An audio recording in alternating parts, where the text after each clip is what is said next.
Discourse 19 through 21. Jesus and Germain speaking. Invocation. The mighty invisible I am presence.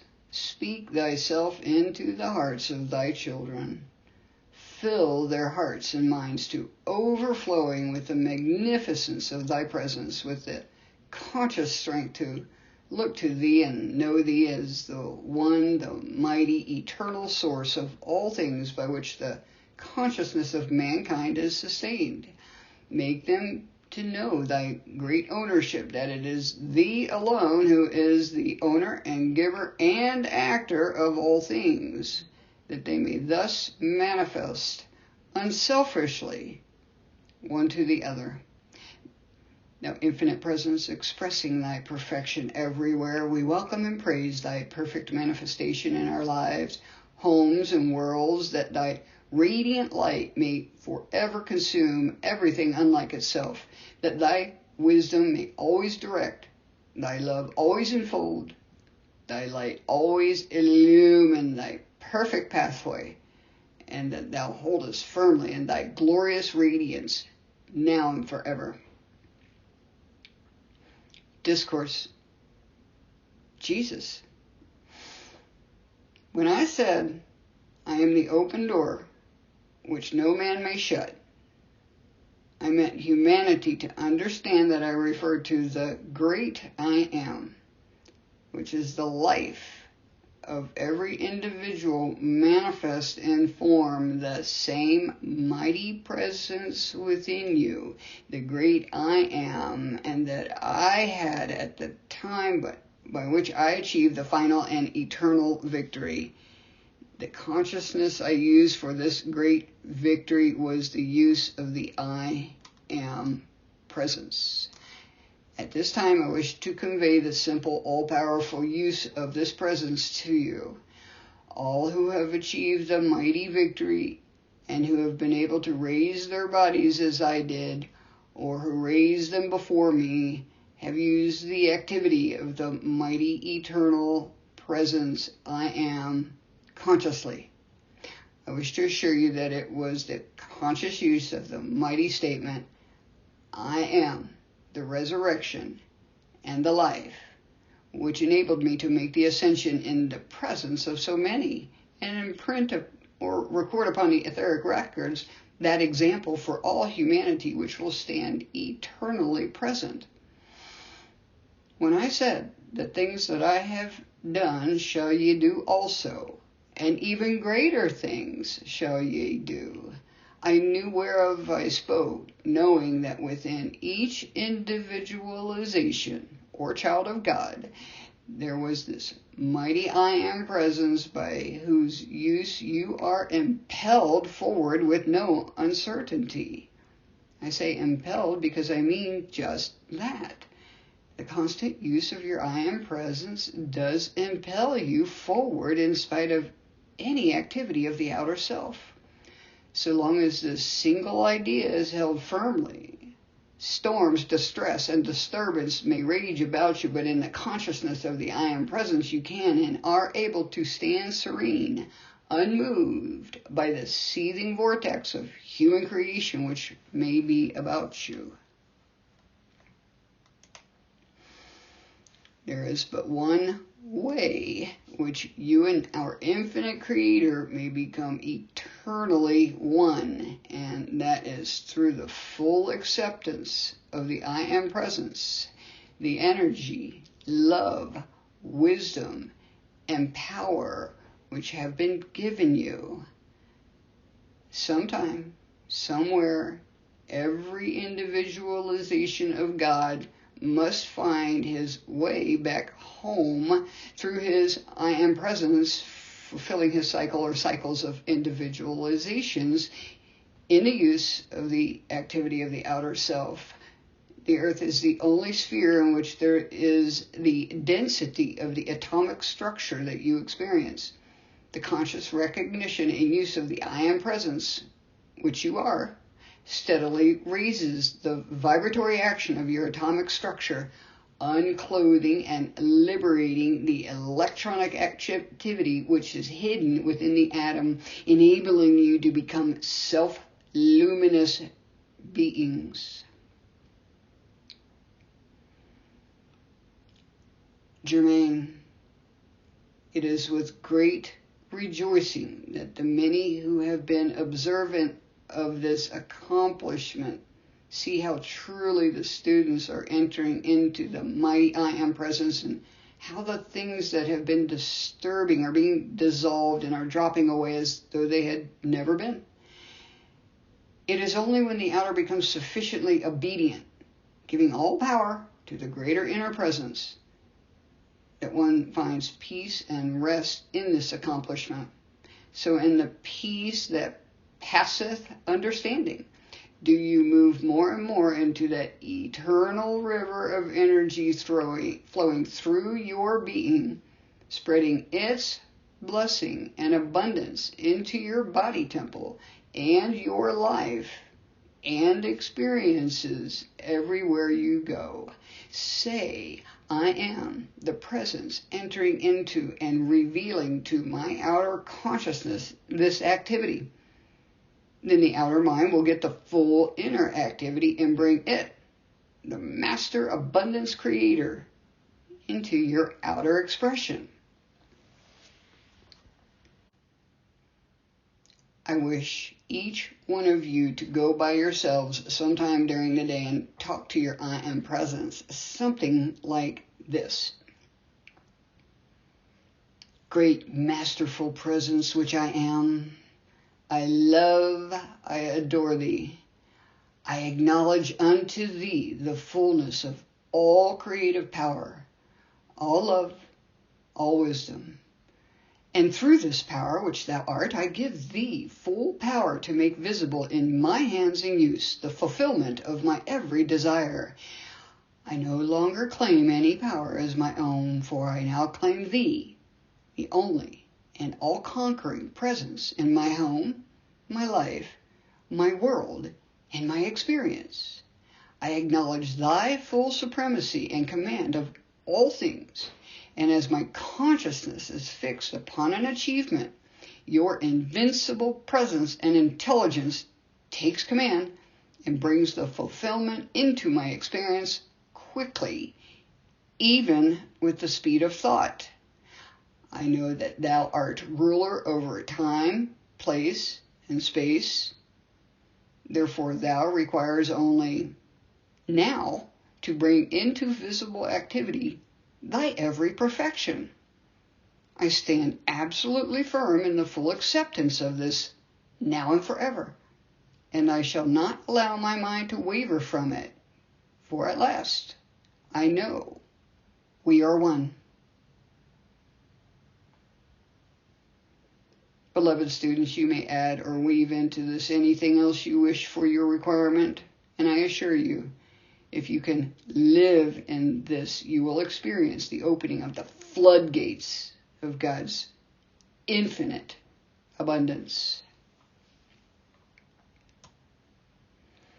I think here that I should explain to you the most important, most desirable thing that anyone can do to fix within your mind the one permanent necessity, and that is to keep at it until you reach so deeply and firmly into this mighty I Am presence that all love, good, and abundance flow into your life and experience by this inner propelling power of light that no outer personalities or activities may at any time, anywhere, ever interfere with, as this light repels all unlike itself. What good does it do to continue to solve problems unless you have something somewhere to which you can anchor that raises you above the consideration of all problems? To find your I Am presence and anchor to it is the only desirable thing to do. Until you come to this point of firm anchorage to your great I Am presence, of course, it is necessary to solve your problems as they come along. But how much better it is to enter in and set free free that mighty presence, energy, and action which has already solved the problems before they appear to you. The I Am Presence knows all things for all eternity, in all ways, past, present, and future, without limit.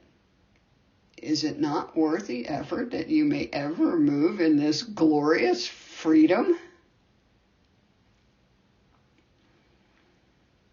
Should you have difficulty in holding the door shut to the outer, talk to your I Am Presence and say, see here, I need help. See that the door to this disturbance is closed and kept closed forever. I want you to get fixed in your consciousness that you can talk to your I Am Presence just as sure as you're standing here, because I tell you, it is no idle comment when I say to you, you can cause this mighty presence to handle every condition in your entire experience and raise you into its freedom and dominion of all things.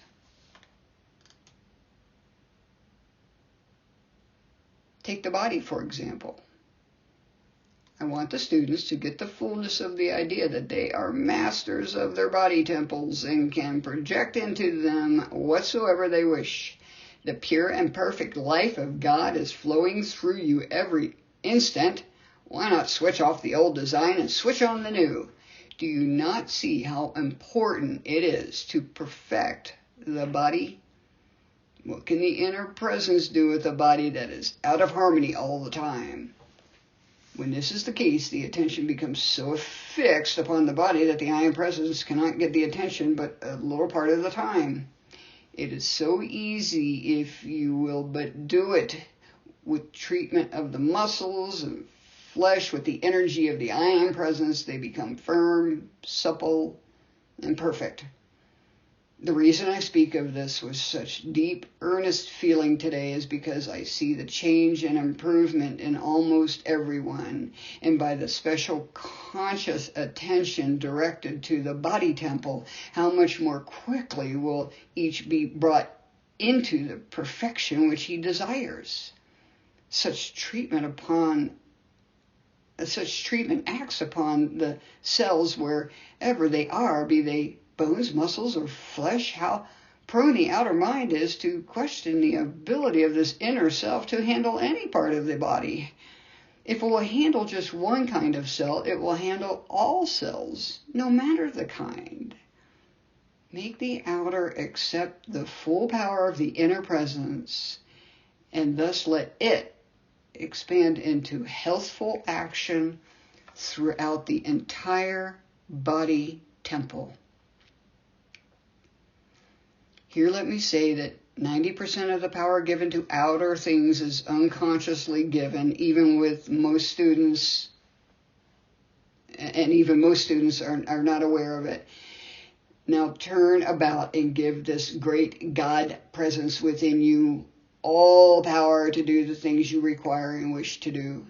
It will accomplish them with a speed and certainty far beyond what any outside remedial agent could do. This all comes, of course, from a lack of self-control in the individual, or an unwillingness to use that self-control to discipline the outer. All outer experience is but for discipline.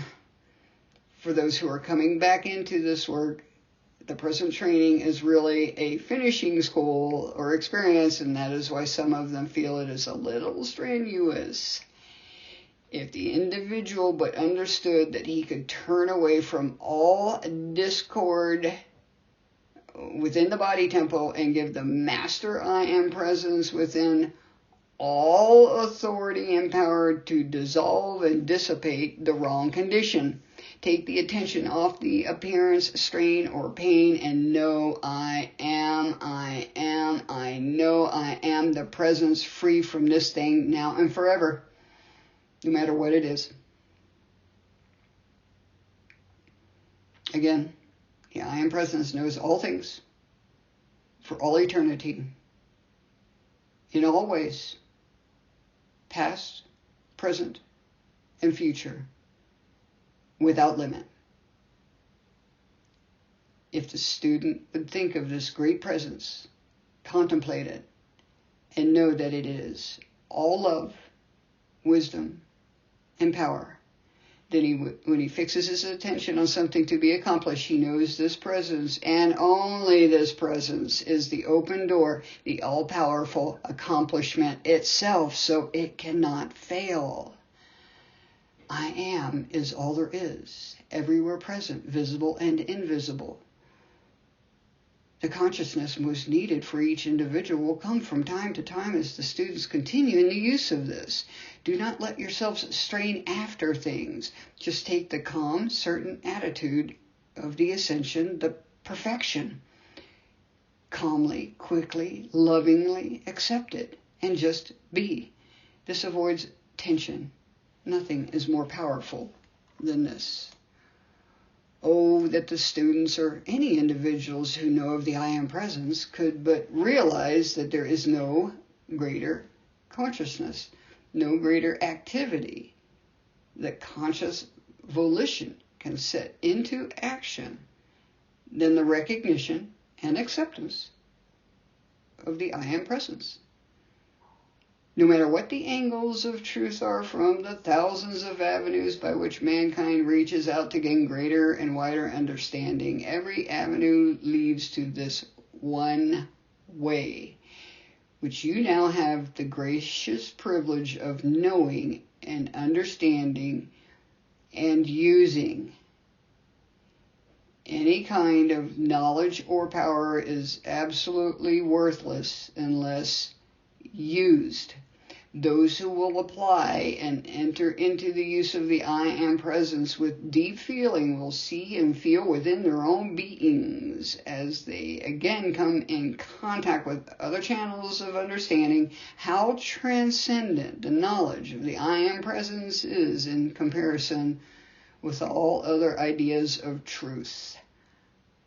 I'm holding fast to this idea for the students' sake so they grasp fully the mighty truth that when they say, I am whatever I wish to be or manifest, they are actually setting into visible physical activity the mightiest presence and power of God, which I am.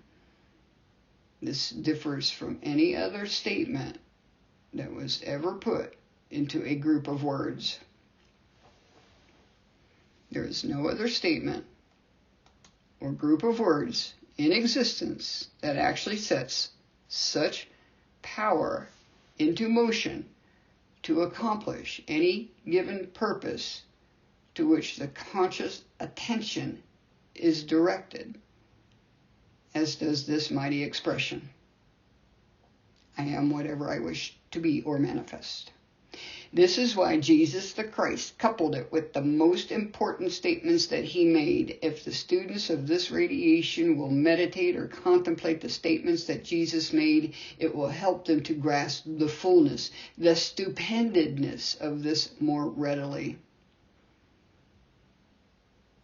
For any individual, whether first he has the full understanding of its meaning or not, who will be conscious that I am the omnipresent, limitless supply of God's abundance in my use, will sooner or later come into the full conviction of this mighty truth, knowing that the I Am Presence which you are setting in motion is the same in every other individual on earth as it is in you and as it is in the entire universe, giving you the power and intelligence to make this declaration. Then you know that whatever your conscious application implies, it is acting everywhere in the universe, just the same as within the present application that you make. The student should always remember it is only by conscious effort that he can keep his mind at peace so this inner power may flow through unhampered to the accomplishment of his desire. This application never has and never can fail in the accomplishment of anything to which your attention is directed, if you will but continue to apply it with determination and stick to it until the results are in your hands or presence. Now here, let me call your attention to a most powerful explanation which Jesus the Christ gave you in his own words, that in all the teaching he received through the various avenues, and I assure you some of them were very great, it was only his instruction consciously applied that finally brought to him or revealed to him from within the many amazing magical statements, one of which was, I am the resurrection and the life. It was this statement which he used that enabled him to give the example to humanity which will last throughout the centuries. Whatever demand you make of the universal, all-knowing presence wherein you use the words, I am, it must bring the same definite, certain results that his statements brought to him when he declared, I am the resurrection and the life. Try earnestly to feel the mighty importance of this. When you make application with the words I am, you positively cannot fail to accomplish that to which you apply them, if you will hold fast with unwavering determination. Always being aware, I am the conquering, victorious presence in any achievement I desire, that I am now the full dominion of every application that I make, that I am the presence always within every demand, supplying and fulfilling it. At all times, turn to your own I am presence and demand to know and clearly see the plan that you should follow. Let the student forever remember that it is impossible to have a selfish desire or intent when reaching to the Master I am presence for love, wisdom, power, illumination. The most important thing in any student's life is the love and adoration to his own mighty I am presence, with patience to the extent that he becomes so anchored in his mighty presence that he is always fortified by it. It takes enormous strength to stand your ground. There is nothing that can give you permanent success in the outer activity except the conscious use of the I am presence.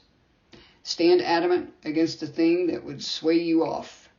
Take the stand often. I know what I am doing, and I am doing it. You may sometimes have to say very strong things in order to shut off interference, but do not be susceptible to it. Decide what you want to do and then say, I am the presence doing it. The use of the I am presence prevents the development of anything out of balance. I am is the all balance because it is the power and harmonizing intelligence of all perfection. Its very activity compels the balance. The I am command is the activity of the thing that is already there, impelling it harmoniously into the outer activity. To emphasize, I am the resurrection and the life, and living in it day after day will raise the body temple as sure as the world. You cannot use the words I am with anything and not couple it with the power to do the thing. You have your I am presence, which is all intelligence, so make yourselves adamant against suggestions of any other kind. Benediction. Into the fullness of thy mighty silence, O great presence, we come to rest, to feel thy peace, to love thy harmony, pervading all. Almighty love, presence, which beats the hearts of all mankind, strengthen thyself within their hearts. Draw and hold their conscious attention upon thee, the great love star in the heart of each one. glorify thy presence and thy creation in them. Bless all mankind with that strength to look only to thee and to stand steadfast facing thee. I am with you always. The I am presence, which I am and which you are, is one. Thou mighty, all-pervading, infinite presence, I am, we give forth our gratitude to thee that we have found thee, that we acknowledge thee, the all-powerful creator, making thyself fully visible in our every need, in our full illumination, in our full mastery and dominion over all outer things. We thank thee that thou art the all-pervading presence, and that thou does, with thy strength and wisdom, impel thy perfection everywhere. Out of the fullness of thy mighty abundance, Almighty I am, we feel thy flowing energy. We feel thy enfolding love. We feel thy qualifying presence, hastening all who turn to thee into thy perfection. We feel thy glorious presence, enfolding them in thy mighty mantle of peace, enabling them to maintain perfect self-control, sustaining them in thy mighty perfection, that they may manifest thy mighty presence now and forever. We thank thee.